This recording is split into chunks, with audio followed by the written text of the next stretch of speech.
வில்லனாக நடிக்கிறேன் அப்படின்ட்டு நல்ல மழை, அடர்த்தியான மழை. சென்னையில் வெள்ளம், அந்த அளவுக்கு தண்ணி. சாலக்குடி ட்ரெயினில் போகிறோம், ட்ரெயின்லேயும் இதுலேயும் மாறி மாறி அங்கே போனால் மேலே ஒரு 20 கிலோமீட்டருக்கு மேலே ராவுத்தர் பாதை போட்டு ப்ரொடக்ஷன் அது வெளியே போகாது, ஜீப் மட்டும்தான் போகும். காரை விட்டு இறக்கிட்டாங்க, ஜீப்பில் ஏறுன்ட்டாங்க. போனால் ஒரு பெரிய மஞ்சள் பச்சை கலந்த நீட்டமான பாம்பு போய்கிட்டு இருக்கு. ஐயோ பாம்புங்கிறேன், டக்குன்னு பார்த்து சார் வாயை முத்திட்டாப்புல assistant director.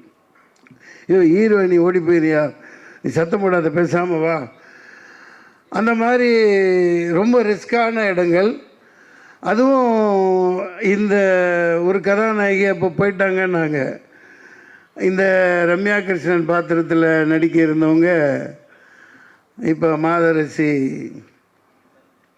Saranya madam, Saranya நடிச்சிட்ருக்காங்க இல்லையா, அவங்க தான் நடிக்க இருந்தது. வந்தாங்களாம், பார்த்தாங்களாம் இந்த மாதிரி பாம்பு யானை இதெல்லாம் பார்த்துட்டு மலை மேலே ஏற முடியாதுன்ட்டு அப்படியே போயிட்டாங்க.